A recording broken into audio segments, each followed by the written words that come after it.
Nós estamos aqui dialogando, conversando com o apóstolo Paulo, mediante a sua carta aos Efésios, uma carta muito rica, que nos ensina aquilo que é essencial, aquilo que é fundamental. Infelizmente, há muitas discussões em torno do Evangelho, não propriamente do Evangelho, mas na periferia do Evangelho, como quem apenas pega por empréstimo nomes de personagens bíblicos ou algumas ideias periféricas que não dizem respeito exatamente ao teor do Evangelho. Então, o interessante das cartas do Novo Testamento é que os apóstolos aplicam de maneira direta o Evangelho de Jesus Cristo. Quando a gente compara, por exemplo, os 4 evangelhos, Mateus, Marcos, Lucas e João, com as epístolas, ocorre que os 4 evangelhos têm um caráter biográfico, Ou seja, tem muitas narrativas de muitas histórias, e nesse conjunto histórico de informações está embutido o teor do evangelho. Então, quando vamos para as cartas, para as epístolas, acontece que nós não temos esse contexto histórico de acontecimentos biográficos acerca do viver de Jesus, das circunstâncias que levaram Cristo a fazer assim ou daquele modo, a dizer assim ou de outro modo, mas nós temos a aplicação do Evangelho, do cerne do Evangelho, diretamente à igreja. Então, assim, essa carta aos Efésios, como nós temos visto já há algum tempo, ela trata da experiência da nossa salvação. O olhar do apóstolo Paulo começa desde a eternidade passada, como quem reconstrói a origem da nossa salvação, que é o próprio Deus, apresentando como que Deus, de antemão, está no capítulo 1, já havia estabelecido um supremo propósito que diz respeito a nós, os eleitos de Deus, aqueles a quem Deus elegeu, predestinou para o cumprimento de um supremo propósito. Interessante que o tema da predestinação, e eu, inclusive, já até escrevi um livro sobre esse tema, mas esse tema é um tema muito debatido historicamente, sobretudo desde o período da Reforma em diante, e que se discute acerca de eleição, de predestinação, mas a despeito de toda a discussão que envolve essa questão, me parece que nós ainda não fomos constrangidos por essa grande verdade. Parece que o tema eleição e predestinação, por ser muito polêmico e por ser aplicado de maneira equivocada no que diz respeito à questão da salvação ou condenação dos homens, o que é um equívoco, porque a eleição e predestinação fala de um propósito específico de Deus para os eleitos, e somente para os eleitos, mas que não diz respeito exatamente à salvação ou não salvação dos homens, mas diz respeito daqueles a quem o Senhor separou para constituir uma unidade com o seu Filho Jesus. Com o Cristo de Deus encarnado. Ou seja, não que aqueles que não fazem parte desse supremo propósito, aqueles que não são eleitos, eles estão perdidos. Não, eles podem ser salvos pelo alcance universal do Evangelho. Agora, nós, os eleitos predestinados, além de salvos, temos o privilégio de participar da obra do próprio Cristo. É mais ou menos como se você imaginasse ali no Éden, Deus criando o homem, o macho, e então agora, tirando do próprio ser de Adão, ali da carne de Adão, dos ossos de Adão, o elemento para fazer para Adão uma auxiliadora. Então a mulher, no contexto da criação, ela ali é gerada como aquela que seria uma auxiliadora idônea do homem, para auxiliá-lo na sua missão. Como nós sabemos que o homem e a mulher, no ato da criação, são figuras que representam uma realidade espiritual, que é Cristo e a igreja. Então daí vocês observam que a igreja, enquanto conjunto de eleitos e predestinados, ganha uma dimensão em toda a obra de Deus, porque a igreja agora se destaca enquanto a esposa, enquanto a auxiliadora.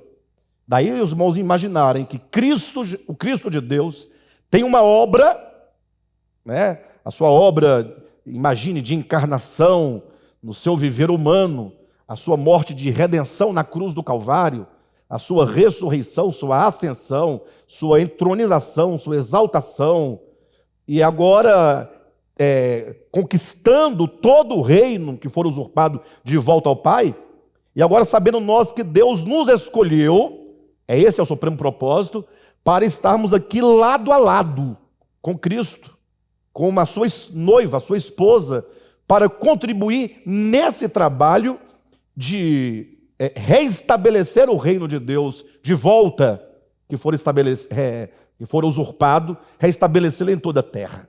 Então esse tema, eleição e predestinação, precisa nos constranger. A epístola de Paulo aos Efésios, de algum modo, nos constrange, como quem dissesse, olha, veja só o tamanho da graça de Deus a nosso favor.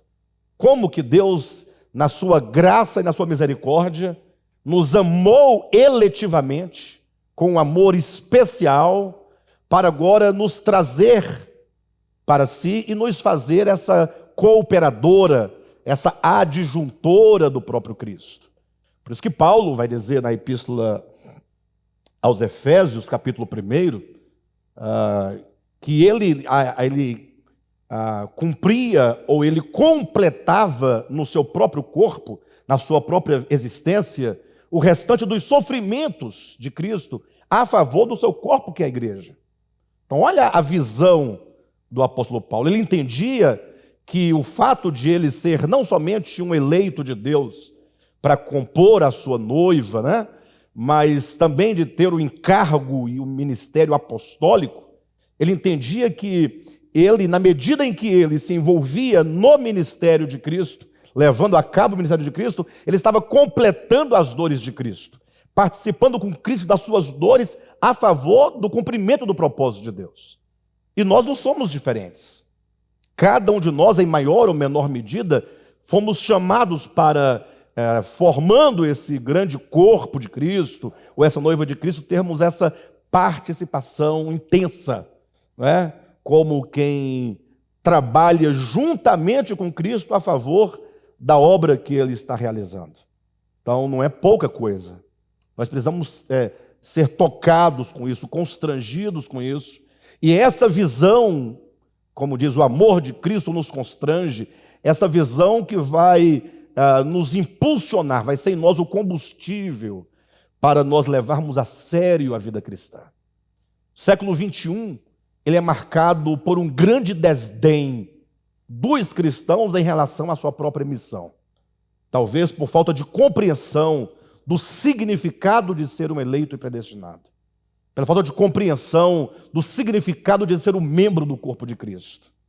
Pela falta de compreensão de visão espiritual, da cosmovisão, do significado de ser noiva, do ser corpo de Cristo. Imagine que se qualquer um de nós aqui fôssemos convidados pelo governo atual, sem nenhuma discussão nos méritos da política atual, mas por ser uma pessoa importante, o governo dos Estados Unidos ou de um outro país importante, imagine só te mandando um convite especial para você colaborar com a sua administração. Não seria algo grandioso a ponto de as pessoas falarem, puxa, olha, o governo de tal país me convidou para estar à sua direita, na sua economia, na sua administração. Não é uma coisa assim muito bacana? Fala a verdade. As pessoas se conformam com pequenas coisas, né? Em igrejas evangélicas, por falta de visão espiritual, quando a esposa do pastor pede para as irmãs levarem suas bolsas no final do culto, elas já ficam assim, extasiadas, né? Levei as bolsas da esposa do pastor. Isso acontece demais da conta, vocês sabem disso. Não aqui, mas acontece. Aqui os irmãos não sabem nem quem é a esposa do pastor, com exceção de meia dúzia de pessoas, né? Mas agora, sim, mas indo agora para o grande exemplo, o supremo exemplo, saber que Deus chamou o Vitor, pensou? Chamou o Emanuel, chamou o Cleiton, cada um, o Joel, chamou pelo nome de maneira pessoal para nos assentar à sua direita, no sentido de, juntamente com Cristo, levarmos a cabo o seu propósito. sendo nós primeiramente trabalhados pelo propósito divino, para então servirmos de junta de suprimento para o corpo de Cristo, para alimentar outros, para iluminar a outros.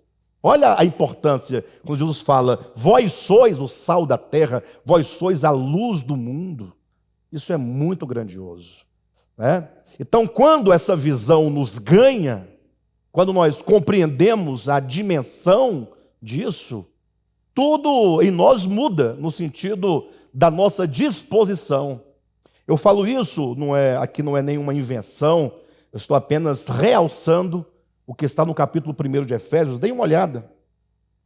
Eu vou ler a partir do versículo 15, tá? Por isso também eu. Esse por isso. Então tem algo anterior, não tem? O que se vê nos versículos anteriores é o plano de Deus quanto à eleição e predestinação de que estamos falando. Por isso, diante dessa grandeza, né? Por isso também eu, o apóstolo Paulo, tendo ouvido a fé que há entre vós no Senhor Jesus e o amor para com todos os santos, não cesso de dar graças por vós, fazendo menção de vós nas minhas orações. Então Paulo orava pela igreja. 17, para que o Deus de nosso Senhor Jesus Cristo, veja, o Pai da glória, vos conceda espírito, ou melhor, vos conceda espírito de sabedoria e de revelação. Ou seja, é preciso que nós vejamos algo, né? E de revelação no pleno conhecimento dele, iluminados os olhos do vosso coração para saberdes. Então olha como ele está chamando a atenção nossa para o fato de que é preciso que nossos olhos do coração sejam abertos para ter uma compreensão. Se você ganhar a compreensão da dimensão daquilo que opera em nós por meio da escolha divina, isso vai mudar o nosso viver. E olha que tipo de compreensão, ou a respeito de que ele fala. Iluminados os olhos do vosso coração para saberdes qual é a esperança do seu chamamento, qual a riqueza da glória da sua herança nos santos, e qual a suprema grandeza do seu poder para com os que cremos, segundo a eficácia da força do seu poder, o qual exerceu ele, Deus, em Cristo, ressuscitando-o dentre os mortos e fazendo-o sentar à sua direita nos lugares celestiais, acima de todo principado e potestade, e poder, e domínio, e de todo nome que se possa referir, não só no presente século, mas também no vindouro, e pôs todas as coisas debaixo dos pés, e para ser o cabeça sobre todas as coisas, o deu à igreja, a qual é o seu corpo, a plenitude daquele que a tudo enche em todas as coisas. É isso que nós estamos colocando. Imagine só, Deus, no seu eterno poder, ressuscitando a Cristo dentre os mortos, para torná-lo o homem por excelência, o cabeça de um corpo que é a igreja, debaixo dos pés de quem Deus coloca todas as coisas. A igreja, ou seja, os eleitos predestinados, quanto o corpo de Cristo, a plenitude daquele que enche todas as coisas. Então, essa visão espiritual, capítulo 1 é como o combustível. É como que Paulo dissesse: eu vou começar essa carta trazendo aqui a grandeza do supremo propósito para injetar essa verdade nos eleitos de Deus, para que, vendo eles a dimensão do propósito do qual eles fazem parte, para o qual foram chamados, eles possam então agora atender a todos os apelos do Evangelho. Ou seja, que apelo é esse? Capítulo 2, experimentarmos a obra de redenção, no sentido de irmos à cruz, para que na cruz tudo o que não é Deus seja aniquilado. Na cruz, todas as coisas que não é a realidade tem que ser aniquilada. Olha o que diz no capítulo 2, desculpe-me, amados, versículo 16. E reconciliar-se ambos, no caso judeus e gentios, em um só corpo com Deus, por intermédio da cruz, destruindo por ela a inimizade. Olha, como diz o texto, né? Reconciliando em um só corpo com Deus, um só corpo com Deus. Na cruz, o que resta é que todos somos constituídos uma unidade com Deus. Deus é a realidade de todas as coisas.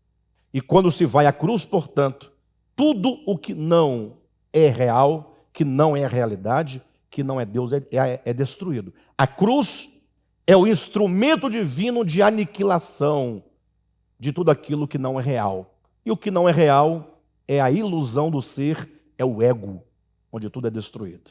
Então, não há como nós provarmos, experimentarmos o supremo propósito do capítulo 2 sem a cruz. A cruz é o que nos possibilita. A cruz é o agir divino dentro do homem, de modo a destruir nele toda operação das trevas, todo o domínio das trevas. Que domínio é esse? É o domínio do engano, é o domínio da mentira. A maneira como Satanás usa para escravizar o povo, o homem, para desviá-lo do propósito de Deus, não é usando a força dunamis. No grego, a palavra dunamis significa o poder de uma grande dinamite, de uma poderosa dinamite. Então, não é pela força de um braço, de uma energia, que o homem é levado para longe de Deus. No sentido de que alguém fala assim, não, eu fui levado à força de uma dinamite. Não. O poder que o maligno exerce para distanciar o homem do supremo propósito de Deus é exatamente a exousia. Outra palavra grega que significa a influência na mente e na consciência humana por meio do engano, por meio da palavra. Ou seja, desde Gênesis 3 que a Escritura já sinaliza que a batalha se dá entre o falar de Deus e o falar da serpente. São dois ministérios que no Apocalipse é entendido como sendo o falar do Deus Trino, o Pai, o Filho e os 7 Espíritos de Deus, contra o falar do anticristo, do dragão e do falso profeta, a trindade satânica. Então, a grande questão é que o homem, esse ego do homem, toda a força que o impede de ir a Cristo, de ir à verdade, é um poder de sedução por meio do engano. Opera na consciência e na mente humana. Por isso que o ministério, como que a locomotiva da economia de Deus, conforme Paulo diz em 1 Coríntios capítulo 12, é o ministério apostólico, é o ministério da palavra. É a palavra apostólica, a palavra profética e a palavra de ensino dos mestres. São os 3 primeiros fundamentos de dons ministeriais dados à igreja. Ou seja, a igreja está constantemente o quê? Falando.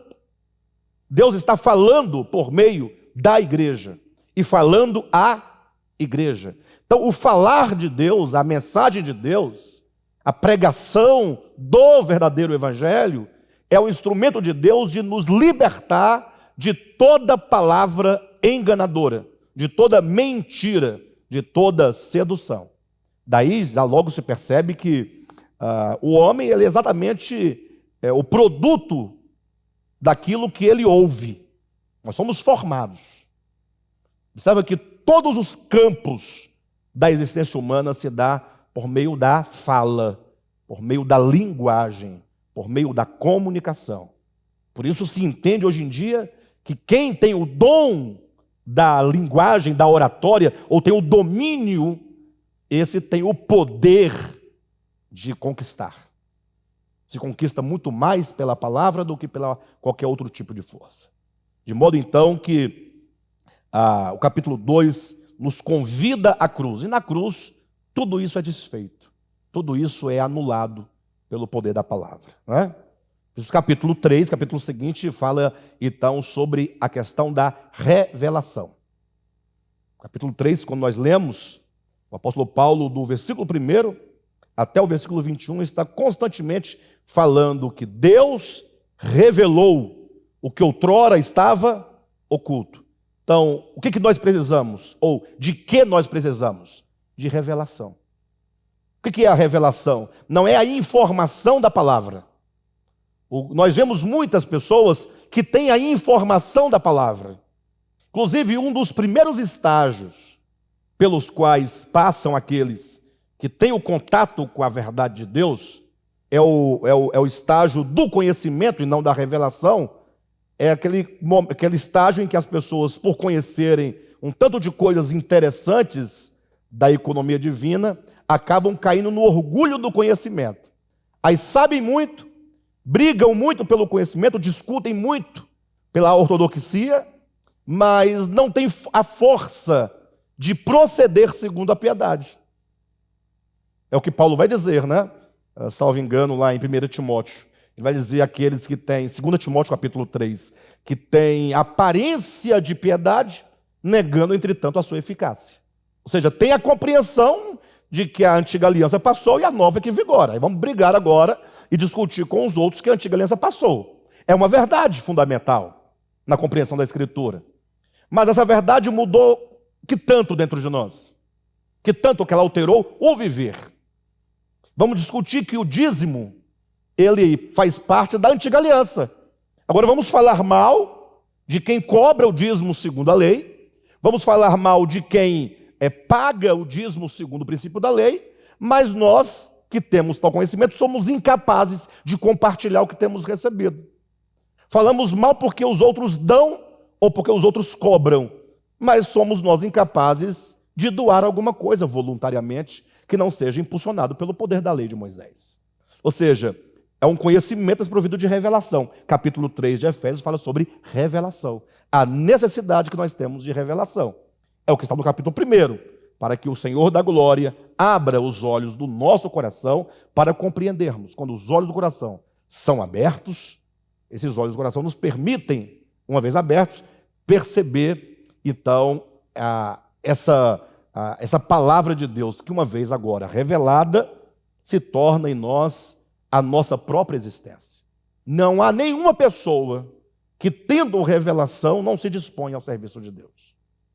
Toda falta de disposição para o serviço de Deus implica falta de revelação. Daí se estabelece uma diferença entre conhecimento intelectual e a revelação de Deus. O conhecimento intelectual opera no intelecto humano, meramente. A revelação opera no coração do homem. Né? O capítulo 4, então, é o momento que Paulo vai agora apresentar de maneira prática como que nós, a resposta que nós precisamos dar a esse chamamento.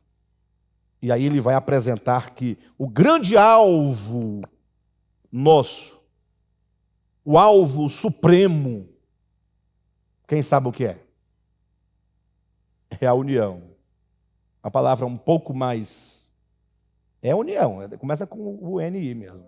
Unidade. Unidade. Alguém fala, não, pastor, mas o nosso alvo é Cristo. Mas o que é Cristo? Você entende que quando nós damos uma resposta assim, o alvo de todo cristão é Cristo. É bonito e é verdadeiro. O problema é você discernir o significado dessa declaração. Não é prático. Aí fica todo mundo, Cristo é nosso alvo. Cristo sim, mas o que é Cristo? Olha, Cristo é aquele que, sendo Deus, se faz carne, portanto, há uma unidade. É Deus se unindo, se mesclando à humanidade, que vai à cruz para trazer os de antes e os de depois, os de longe e os de perto, todos para si, ó. Ou seja, convergindo tudo nele para formar um só corpo com Deus. Ou seja, isso só é possível quando se destrói toda inimizade. Então, o alvo do nosso chamamento é alcançar essa plena unidade, não uma unidade dogmática, não uma unidade nacional, não uma unidade meramente eclesiástica, denominacional, mas uma unidade do ser, do coração. Quando isso acontece, então cumpre-se o grande propósito de Deus. Por isso, no capítulo 1 de Efésios, vai dizer que na dispensação da plenitude do tempo, todas as coisas terão convergido para Cristo ser o centro de todas as coisas, para que o Cristo seja a universalidade de todas as coisas, para que ele seja a circunferência de todas as coisas, ou conforme está no capítulo 3 de Colossenses, para que Cristo seja tudo em todos. Então, essa unidade, puxa, quando você olhar para os homens nas suas mais diversas etnias e nacionalidades, e você vira ali tão somente o homem criado por Deus, alvo do amor de Deus, e você poder amá-los independentemente do hemisfério em que eles tenham nascido, da sua etnia, da sua língua, dos seus costumes, das suas crenças. Interessante que, enquanto o Evangelho está pregando a destruição de tudo isso, o cristianismo elege a crença como fator de divisão. Se você não crê como eu creio, então tudo que você crê é do demônio. E não se esforça por tentar compreender o significado que os outros imprimem aos seus símbolos. Vocês entendem o que eu estou dizendo? Só para vocês poderem entender claramente, faça essa experiência. Eu estou sempre convidando os irmãos a fazer experiência, porque eu faço experiências, né? E pode perguntar para qualquer cristão assim, olha, o que você acha? Aí você cita qualquer que seja a religião que você queira, sobretudo se for de um outro hemisfério, ou de uma outra cultura, de um outro povo. Logo o crente vai dizer que é do demônio. Perfeito. Aí você fala assim, então agora comece a discorrer tudo o que você sabe sobre essa tal religião do demônio. O crente não saberá nada. Ele só sabe de uma coisa, é do demônio. Você já leu o livro deles? Não, não li e não quero ler. Vocês entendem a disposição das pessoas? Talvez você encontre aí, num conjunto de 1000 pessoas, 1 ou 2 crentes falando, não, eu li e sei alguma coisa. E ele pode dizer alguma coisa. Aí você fala assim, mas e qual é o significado disso? Por exemplo, ele não saberá dizer. Eu ministrei uma série de mensagens em que, no corpo da mensagem, eu falava sobre o centauro. Não sei se vocês se lembram, foi bem recente. E aí eu recebi uma crítica muito severa de um internauta, dizendo, olha aí, ó, pregando sobre outros deuses, centauro. O que ele não sabe é que o centauro não é um deus, né? Começa daí. Não estamos falando de religião, não estamos falando do próprio centauro da mitologia. Ele não sabe que não é um deus. E segundo, que ele não se esforça de perguntar o que isso significa. Porque vocês não acham estranho um centauro? Para nós é um pouco estranho. O primeiro contato que um brasileiro tem com uma figura, um corpo de cavalo, cabeça de homem, vai ser estranho. Não é? E pela nossa própria tradição, é minimamente diabólico, não? Maligno. Porque não se pode pensar num cavalo com cabeça de homem. Sim ou não? Logo, então, essa figura só pode ser de quem? Do demônio. Agora, vai o cristão ler o Apocalipse e encontra lá a figura de um cordeiro que tem 7 olhos na cara e 7 chifres na cabeça. O pescoço está degolado, o sangue está caindo e ele está em pé, firme e forte. Essa figura não lhe soa estranha. Ou, ainda que soe estranho, ele tem plena certeza, é de Deus. Ou então ele vê lá um querubim.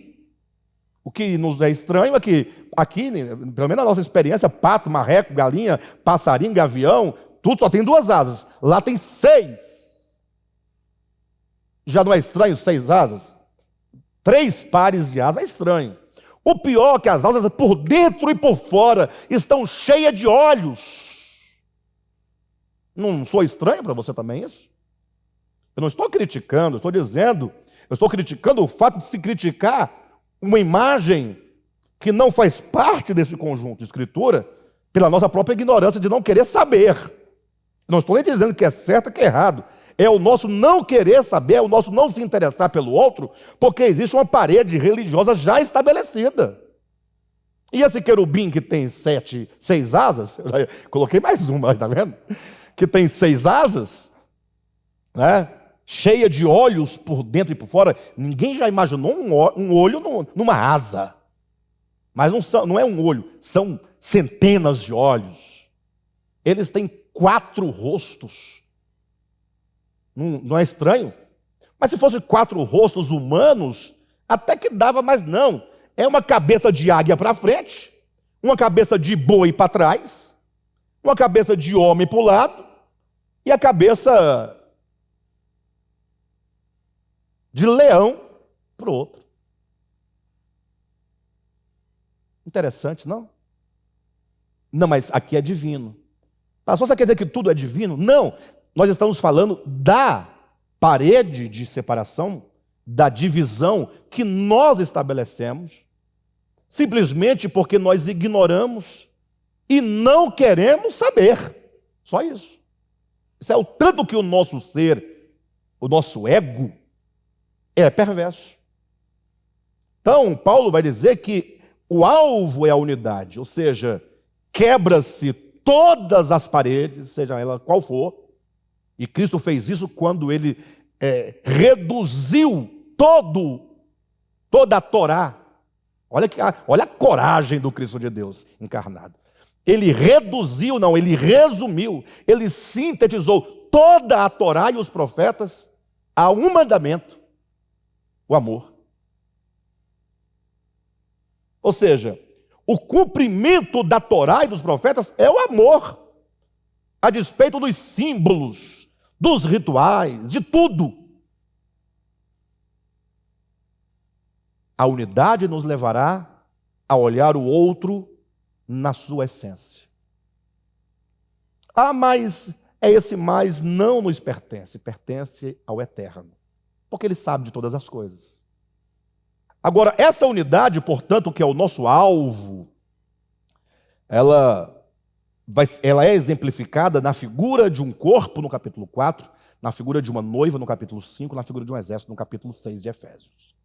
E quando o apóstolo Paulo fala sobre o corpo, ele vai dizendo de maneira bem clara, bem específica, o que não deve haver no nosso ser enquanto membros desse corpo.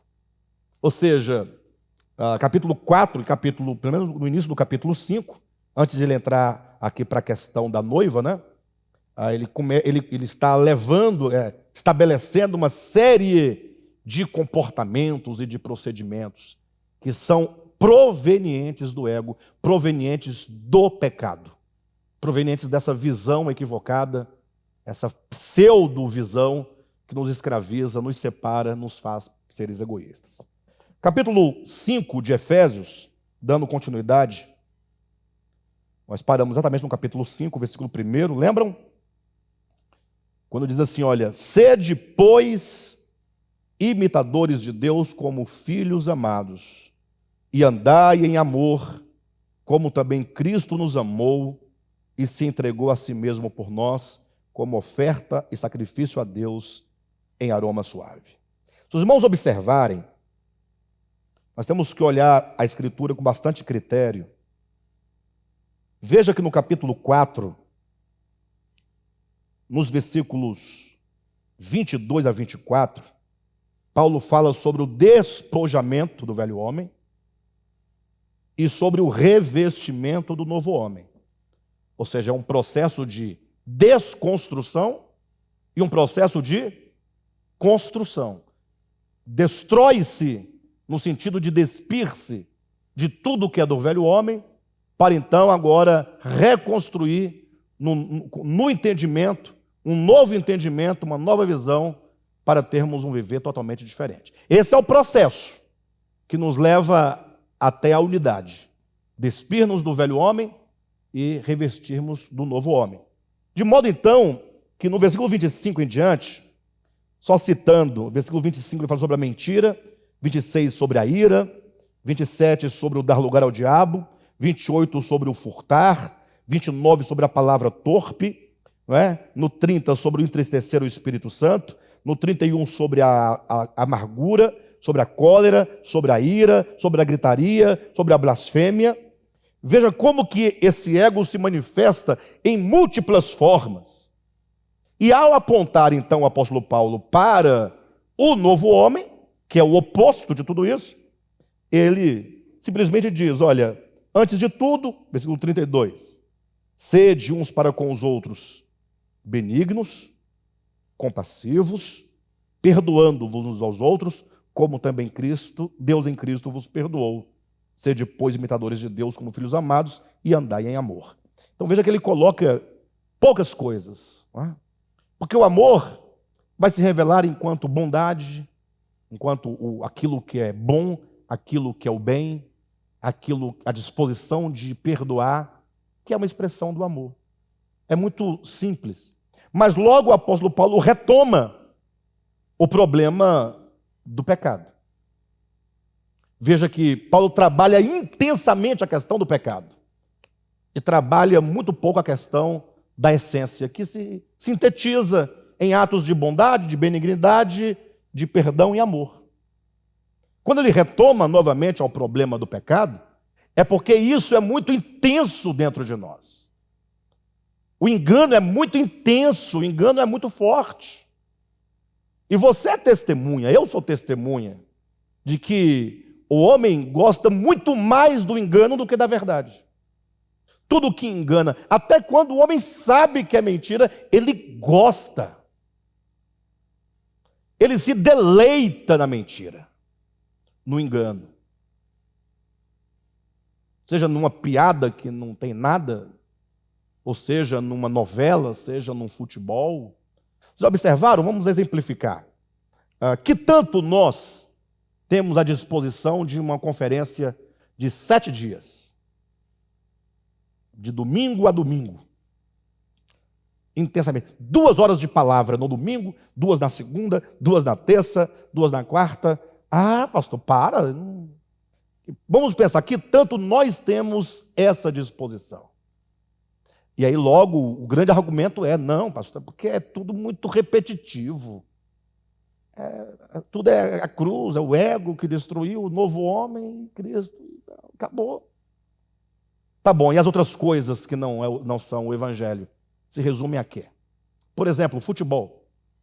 Você já viu um jogo diferente do outro? Um jogo de futebol diferente do outro. Sai a bola, ali no centro, aí toca para lá, toca para cá, aí dá um lance lá na frente, o outro pega, chuta, lógico que não vai ser gol agora, ou pode ser, mas é muito difícil. Aí, tiro de meta. Aí, escanteio, falta, expulsão, 3-0. A mesma coisa. Bola para lá, bola para cá, bola que entra, bate na trave, o jogador é expulso e 0-0. Não muda.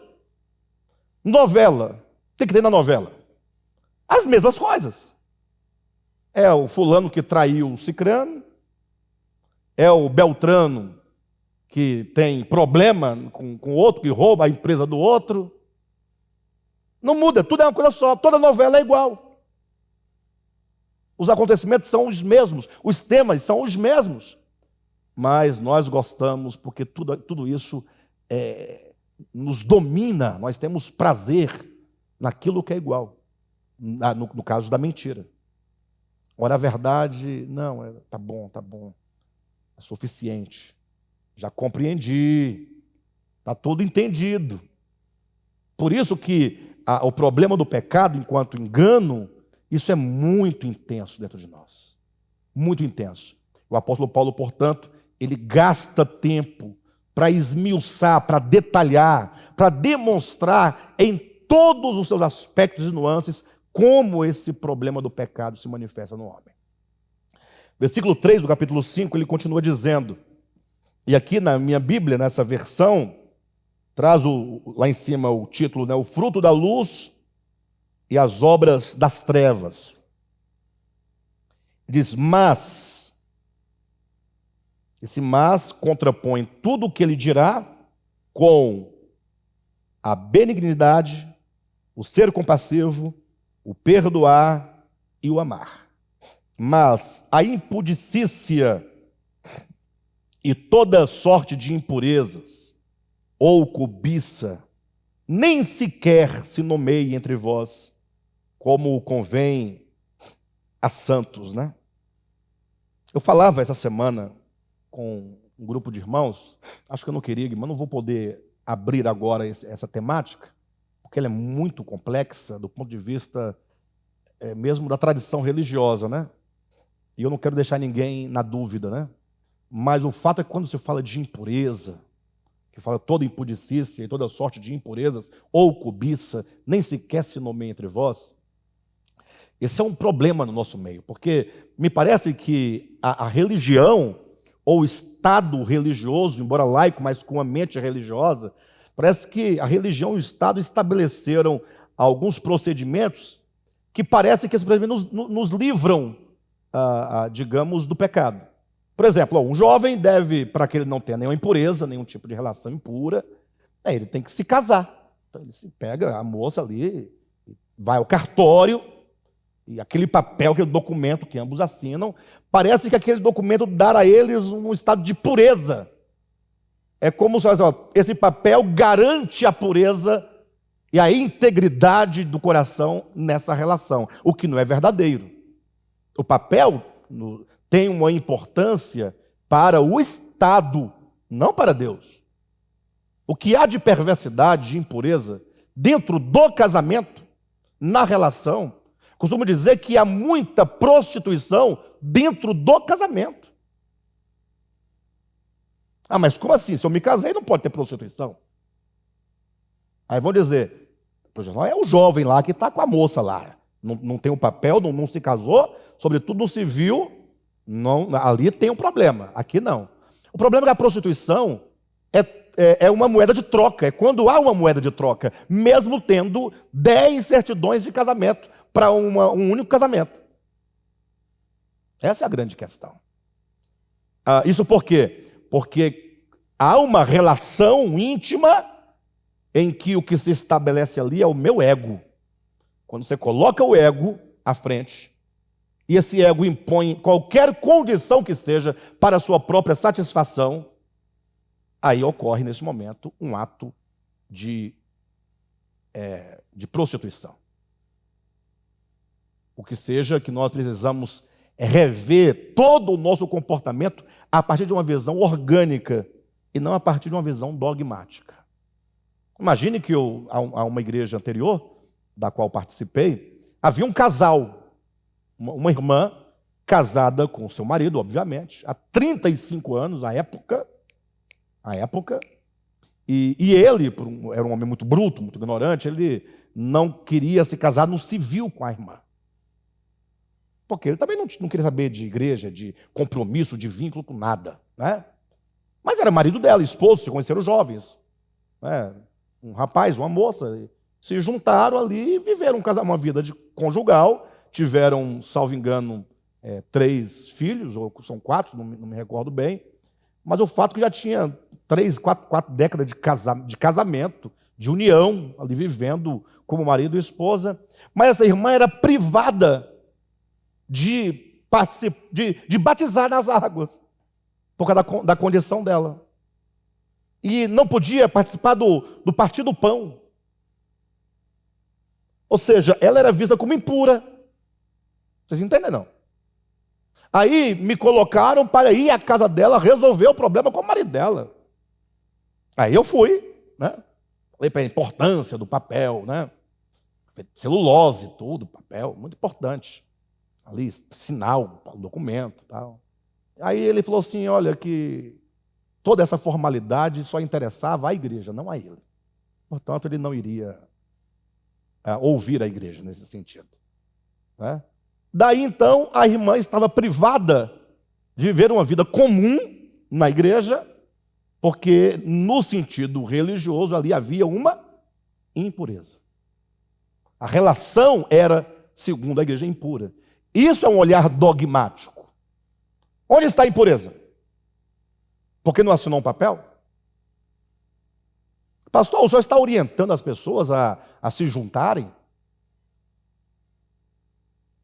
Olha para a minha cara, peraí. Não confunda as coisas.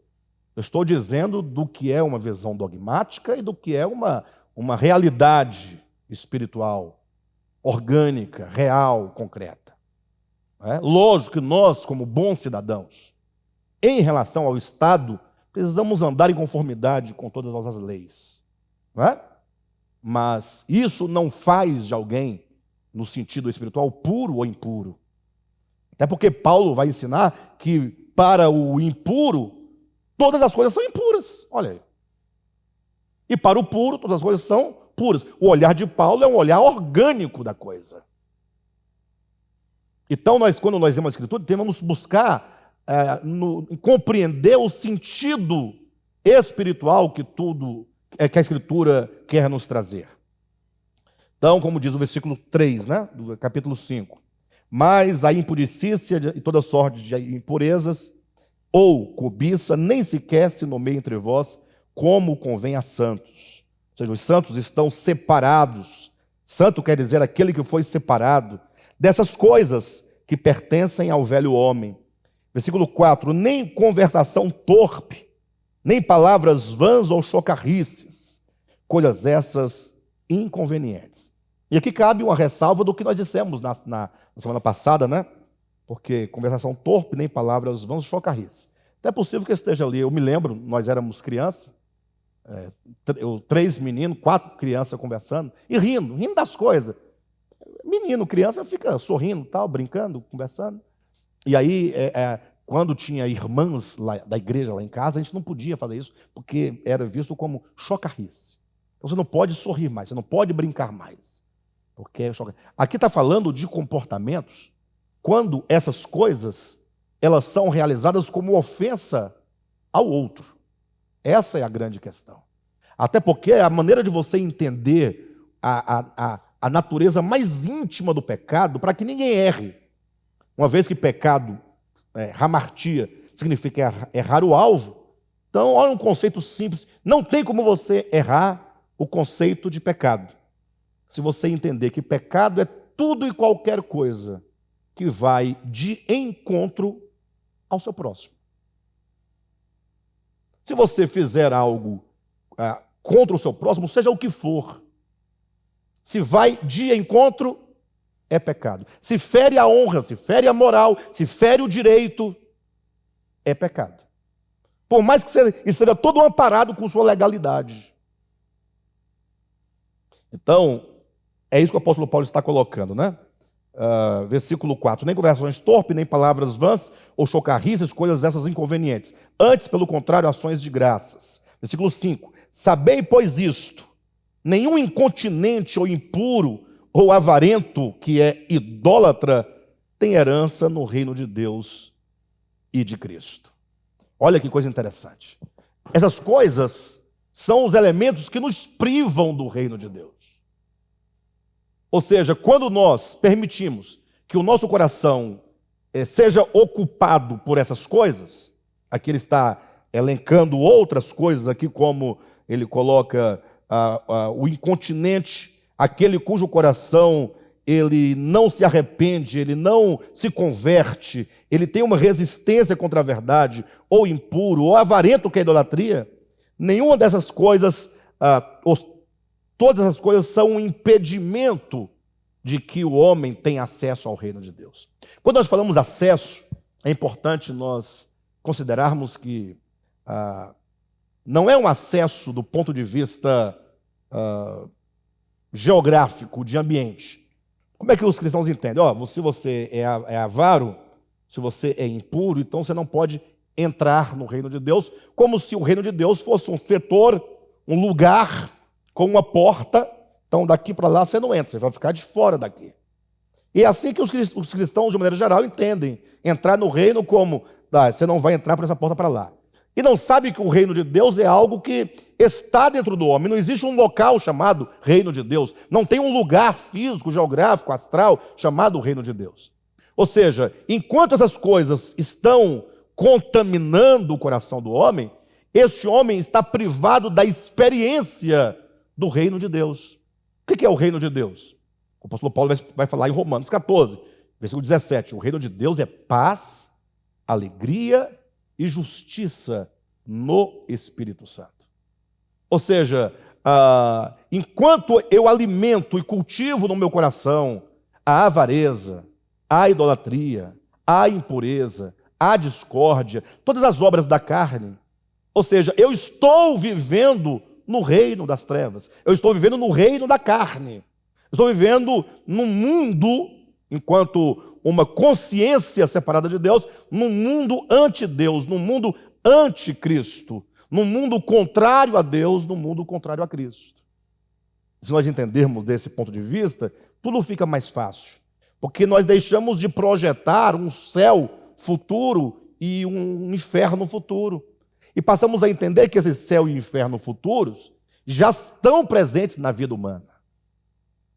O seu céu é esse ambiente espiritual de paz, de alegria, que você hoje produz por meio da palavra, por meio do Espírito Santo, no espírito humano. É uma condição de alma. E o inferno, semelhantemente. Todo tipo de sofrimento que nós causamos em razão das nossas próprias ações. Não que não possa haver um desfecho final, né? Mas que aquilo que é desfecho final já existe presente numa realidade espiritual dentro de cada um de nós. Então, o versículo 6 diz: ninguém vos engane com palavras vãs. Olha, interessante. Ninguém vos engane com palavras vãs. Porque por essas coisas, essas ditas acima, essas que ele fala no versículo 4, no versículo 5, ninguém vos engane com palavras vãs, porque por essas coisas vem a ira de Deus sobre os filhos da desobediência. Portanto, não sejais participantes com eles.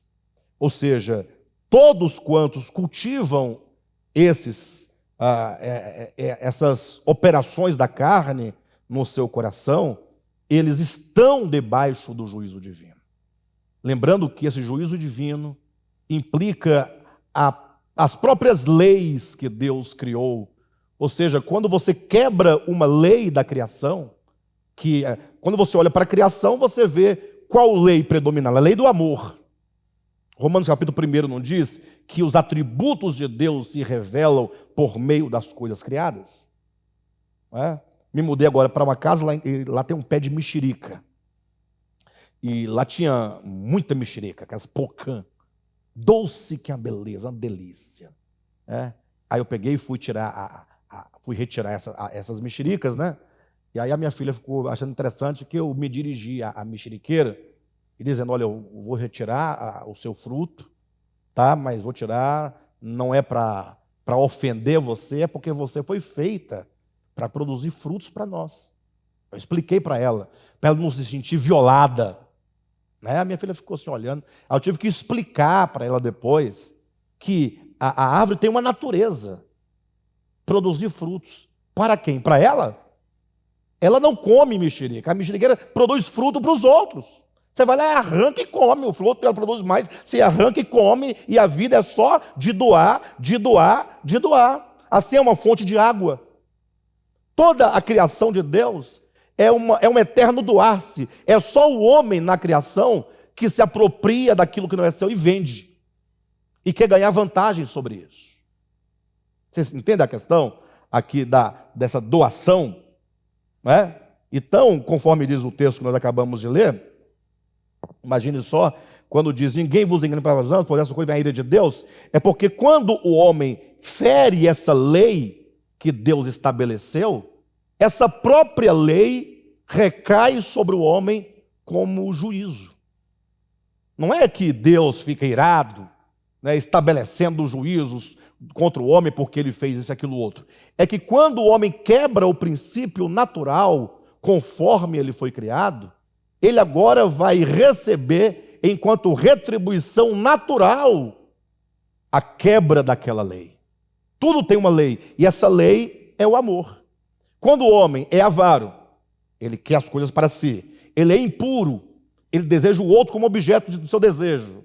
Imagine só, quer o outro como objeto do seu desejo, a despeito de qualquer outra coisa. E aí, então esse homem, ele vai o quê? Adquirindo, possuindo, a partir do seu ego, e ele vai o quê? Quebrando essas leis. Daí vem uma série de doenças, daí vem as ofensas, daí vem as mágoas, daí vem os prejuízos. E aí uma série de coisas como consequências, que a Escritura vai chamar de juízo de Deus. É como se você tivesse um filho, aí você pode se pôr como exemplo e analogia. Qual o pai ou a mãe que, amando verdadeiramente o seu filho, falasse assim: olha, filho, aqui está uma tomada e aqui passa uma corrente elétrica. Se você tocar aqui, eu vou ser obrigado a te queimar, acender um fogo e queimar você. E aí você está ali, o seu filho vai lá e começa a brincar, toca ali na tomada, né? E pelo fato de ele tocar, nada lhe aconteceu, mas o pai vendo, agora você vai ter que ser disciplinado, porque eu disse para você não fazer isso, e eu disse que iria te queimar, e agora eu vou te queimar. E vai lá e queima o filho como punição por ele ter tocado. Existe esse tipo de pai? Se o pai ama verdadeiramente o filho, e o pai tem o juízo no lugar, certamente não fará esse tipo de coisa. O que Jesus falou? Que se nós que somos maus sabemos dar boas dádivas aos nossos filhos, agora imagine o Pai Celestial. Então tome o pai terreno por analogia. Agora, quando o pai diz, filho, se você colocar as mãos nessa tomada, como passa uma corrente elétrica, você pode se ferir, porque isso aqui é perigoso. E a criança vai por conta própria, por desobediência, e ela vai, toca e leva o choque. Esse choque não é uma consequência natural da sua própria desobediência? E o pai sente muito pelo filho. O pai sofre com a dor do filho, mas o filho, ele recebeu uma punição natural. Assim são os juízos divinos. Quando diz que sobre essas coisas, né? Versículo 6, né?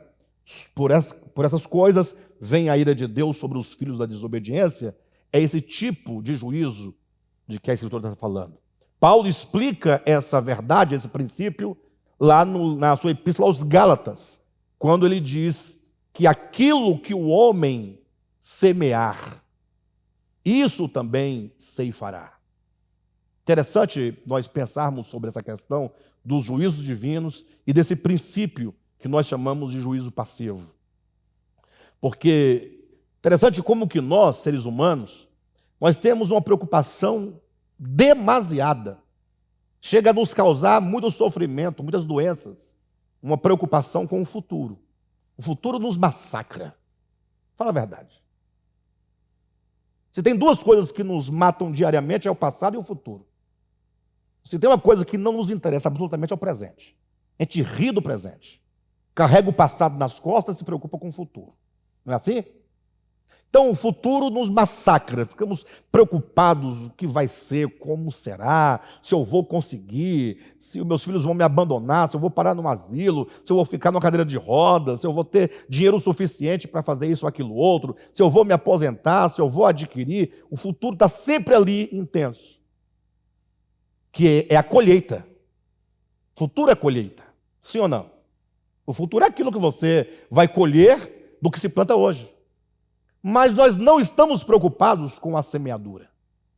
Olha como nós somos contraditórios. Nos preocupamos demasiadamente com o futuro, que é a colheita, e ignoramos que o nosso futuro será o produto do que hoje nós semeamos em palavras, em ações, em atitudes, nos nossos relacionamentos. Porque se nós aplicarmos o Evangelho para viver o hoje, viver o Evangelho, isso não é uma barganha, isso é uma lei natural de Deus. Viver o Evangelho para que essa vivência da verdade divina dentro de nós, naturalmente nos fazendo pessoas, nos fazendo bons, não é? Nos fazendo pessoas benignas, mansas, certamente isso, e nós estamos nos preocuparmos com o hoje, isso vai nos levar a colher bons frutos, porque é algo natural. E não chame isso de lei da barganha, porque ninguém é capaz de fazer qualquer coisa com vistas a ganhar alguma outra coisa, se não cultivar o seu coração em bondade hoje. Você tem um coração mau, e você vai fazer o bem para ganhar, você não conseguirá. Fique tranquilo. É impossível. Impossível. É você querendo ser bom, não, é você querendo agir em bondade sem ser bom. Alguém dirá, pastor, mas bom só tem um. Isso é uma falácia, né? Não que não esteja escrito, palavras de Jesus, mas no contexto que Jesus falou, nada tem a ver com o que nós estamos falando aqui agora. Porque se a Bíblia diz que o fruto do Espírito é bondade, e se esse Espírito divino, cujo fruto é bondade, é um Espírito com o meu Espírito, aquele que se une ao Senhor é um Espírito com Ele, Se esses frutos em mim são a manifestação de Cristo por meu intermédio no meu viver, como é que é impossível que nós sejamos bons? Se o fruto do Espírito em nós é a bondade. Não é? Então, de todo modo, quando eu falo da ira de Deus aqui contra essas coisas, significa aquilo que o homem semear, isso também ceifará. Se você semeia para a carne, da carne colherá corrupção. E aquele que semeia para o Espírito, do Espírito colherá vida eterna. Então, está estabelecido aqui o princípio, desse juízo de Deus enquanto uma lei natural da própria criação de Deus. Quando lemos o Apocalipse, por exemplo, é interessante. Se você lê o Apocalipse com atenção, o que quase ninguém faz, porque quase ninguém lê. Não lê a Bíblia, vai ler Apocalipse, né? E os que lêem a Bíblia não querem ler o Apocalipse, porque não, é muita coisa ruim. Mas se você lê com atenção, observando, a primeira impressão que a pessoa tem, que é uma impressão forjada da tradição religiosa, é que Deus está no céu, olhando para a terra. Num dado momento ele fica tão raivoso, tão irado, porque a paciência dele se esgota, a misericórdia dele chega ao fim, que ele decide agora destruir os rios, os mares, as florestas, só para sacanear o homem. É um Deus vingativo assim, então tá bom. Então agora eu vou tornar as águas amargas dos rios, aí eu quero ver você beber água potável. Aí Deus vai lá, manda um anjo com veneno, absinto, as águas ficam amargas, impróprias para o uso, o homem vai beber, aí não consegue tomar aquela água que é com a sede, aí ele fica blasfemando de Deus. Deus está vendo aí, Vês aí, você não quis. Essa é a impressão que o cristianismo tem do Apocalipse. Mas veja, o próprio Apocalipse declara que o Senhor virá para destruir os que destroem a terra. Ou seja, Deus está vindo em defesa da sua criação. E tudo que a criação está sofrendo no âmbito ali do Apocalipse é o resultado e a consequência do que os homens fazem contra a própria criação. É uma criação que já não suporta mais a perversidade do homem. E Deus, então, no Apocalipse, vem em socorro do homem e em socorro da sua criação. Não viesse ele em socorro, tudo isso seria destruído para sempre. Então, os juízos ali são juízos como consequências da ação do próprio homem. Por isso que os irmãos perceberão que os juízos acontecem no âmbito do cosmo, no âmbito da criação. É o homem que destrói os rios, que destrói os mares, que destrói as florestas, que destrói os animais, que destrói a si mesmos. As ervas, as relvas, as plantas. É o homem em nome da tecnologia, em nome da vida eterna, em busca de garantir uma vida eterna, de garantir a sua eternidade, a sua imortalidade, é que vai explorando o planeta, em nome da economia, em nome dos recursos, vai explorando os recursos naturais, a terra igual um queijo suíço, e os próprios poderosos já sabem que dentro dos próximos anos será impossível que o homem viva no planeta Terra, razão porque estão querendo explorar Marte. Estão querendo habitar em Marte. Estão vendo as condições, como é que vai ser, porque sabe que aqui não vai prevalecer por muito tempo, porque não tem como prevalecer. Por isso que Cristo virá, para que isso não aconteça finalmente. Não se pereça tudo eternamente. Então, o juízo de Deus que recai sobre essas coisas é esse juízo passivo, é esse juízo como o resultado da própria ação do homem contra si mesmo. Continuando aqui no texto, versículo 7. Portanto, não sejais participantes com eles. Esse texto ele é muito parecido, com o texto lá de Gálatas capítulo 6, versículo 7. Porque olha o versículo 6 e 7. Ninguém vos engane com palavras vãs, porque por essas coisas vem a ira de Deus sobre os filhos da desobediência. Portanto, não sejais participantes com eles. Gálatas capítulo 6, versículo 7 fala: ninguém, pois, como é que é? Não, como é que diz o texto mesmo? Não vos enganeis, de Deus não se zomba. Então aqui diz, ninguém vos engane com palavras vãs. Lá diz, não vos enganeis, de Deus não se zomba. Aí aqui diz, porque por essas coisas vem a ira de Deus sobre os filhos da desobediência. Lá diz, aquilo que o homem semear, isso também se fará. São duas maneiras de dizer a mesma coisa. A ideia é sempre a mesma. Ou seja, o homem achar que ele poderá viver do modo como ele quer viver, em todas as suas concupiscências, achando que nada virá contra ele, que tudo vai acontecer conforme o homem imagina que deve acontecer. E a Bíblia, então, advertindo sempre o homem, dizendo, o juízo de Deus recairá fatalmente sobre essas coisas, né? Versículo 7. Portanto, não sejais participantes com eles, pois outrora erais trevas, porém agora sois luz no Senhor. Andai como filhos da luz. Puxa vida, que texto maravilhoso, né? Outrora erais trevas, mas agora sois luz no Senhor, andai como os filhos da luz. Veja que o paradigma que o apóstolo Paulo estabelece, ou melhor, essa dicotomia, é entre luz e trevas. Outrora erais trevas. Onde operam essas trevas? Essa é uma linguagem figurada. O que significa essas trevas? Veja que ele está dizendo sobre a impureza, ele está falando sobre a avareza, está falando sobre a idolatria. Ele elenca esse modo de viver desse velho homem. Ele diz, ora, tudo isso era como vocês eram, como nós éramos outrora, trevas.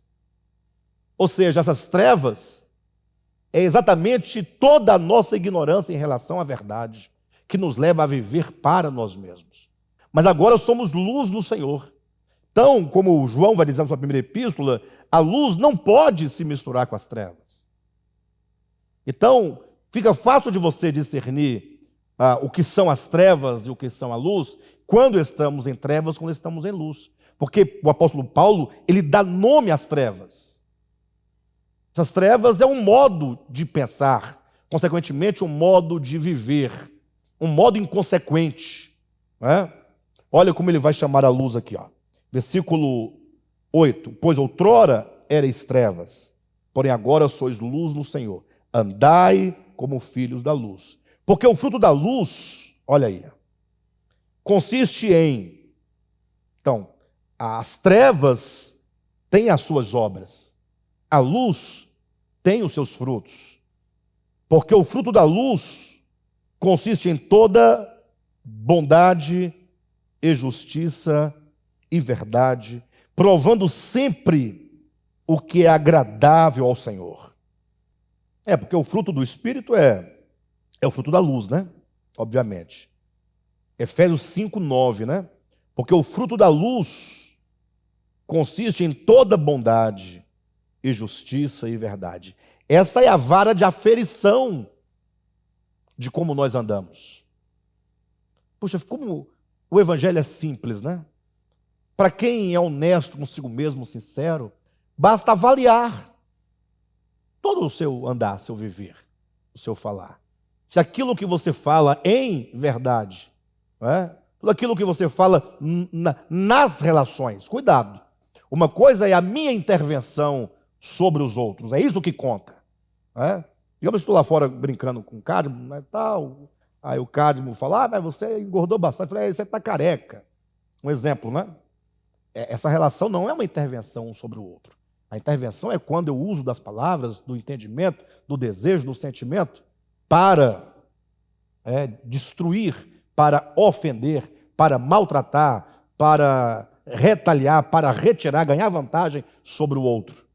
Então, fica fácil nós aferirmos quando nós estamos andando na luz, quando nós estamos andando nas trevas.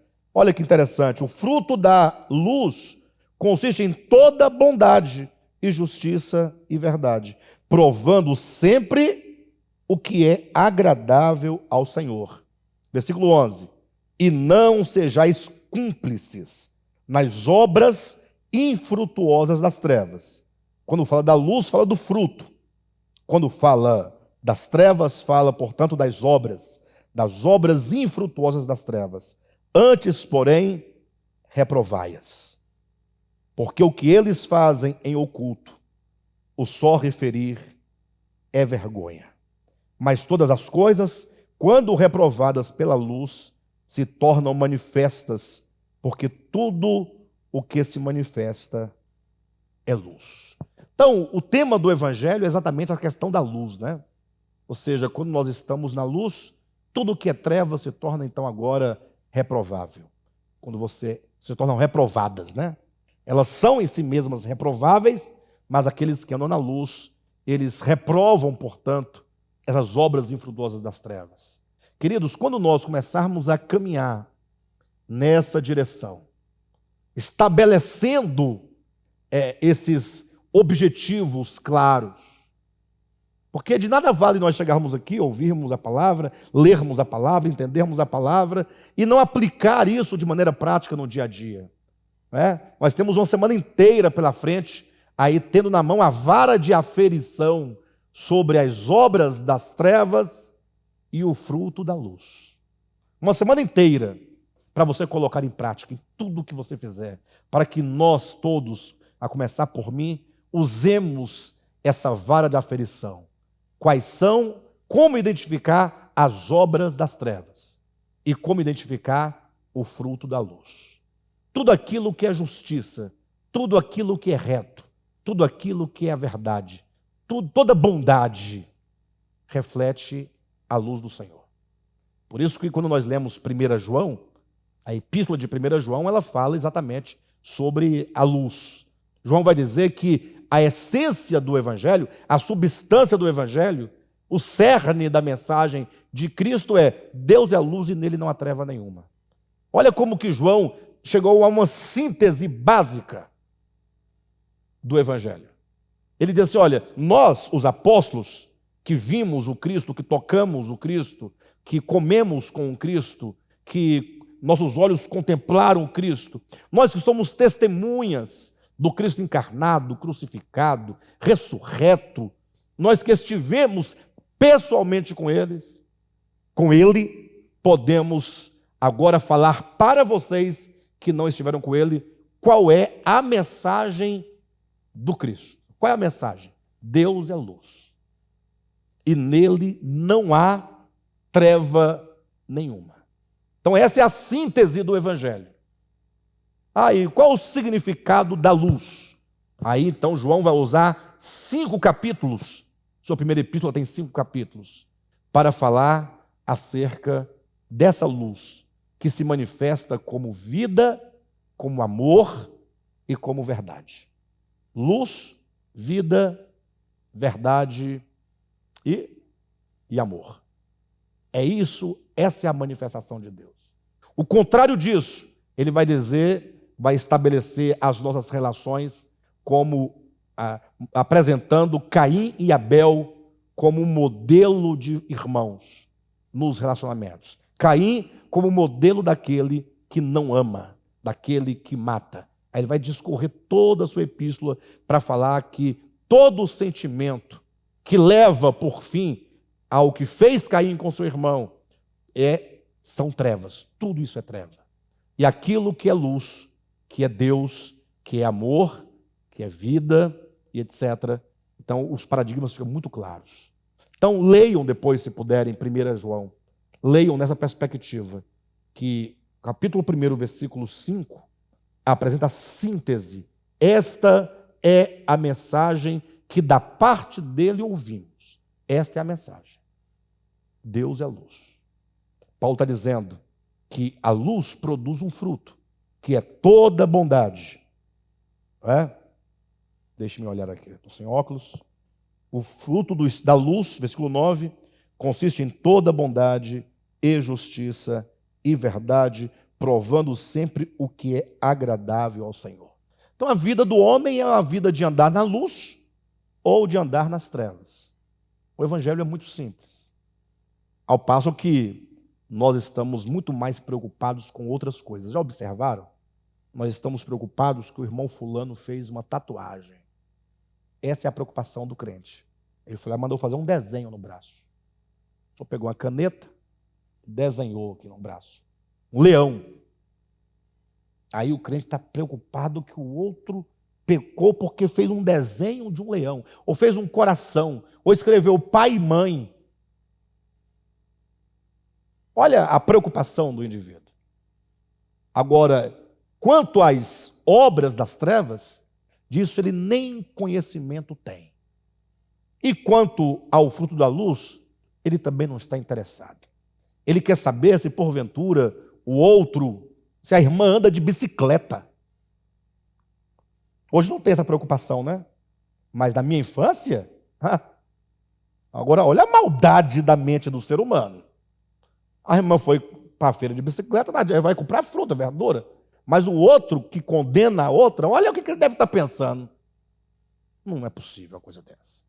Olha até onde chega a religiosidade do ser humano. É estranho. Aí está preocupado porque o outro abriu a reunião de boné sobre a cabeça.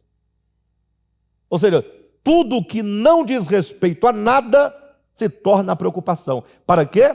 Para não permitir que o crente, que o homem, ele reflita na essência da verdade. Por isso que são doutrinas malignas e perversas, as doutrinas humanas, porque elas acabam impedindo com que o homem veja o que de fato ele precisa ver, aquilo com o qual ele precisa de fato se preocupar. Então, nosso labor, enquanto ministério, é exatamente esse: esquecer tudo o que não diz respeito à luz, tudo o que não diz respeito ao Evangelho, e focarmos nosso olhar naquilo que é essencial. O que a Escritura chama de treva é você tem uma relação grande de coisas que nos envolve diariamente. E o que é o fruto da luz? Ou quais os frutos da luz? Aí você tem esses paradigmas, é a vara de aferição para você poder estabelecer um caminho seguro para os seus pés, que é o caminho que nos conduz à vida eterna. Amém, queridos? Glória a Deus. Que Deus abençoe a todos os irmãos. Semana que vem nós daremos seguimento, capítulo 5, a partir do versículo 14. Eu oriento os irmãos que os irmãos aproveitem esse restante de semana, leiam 1 João nessa perspectiva da luz, tá bom? A luz, Deus é luz e nele não há treva nenhuma, como sendo a síntese do Evangelho, conforme diz João. Leiam, releiam esse capítulo 5 de Efésios e nós daremos seguimento na próxima semana, tá bom?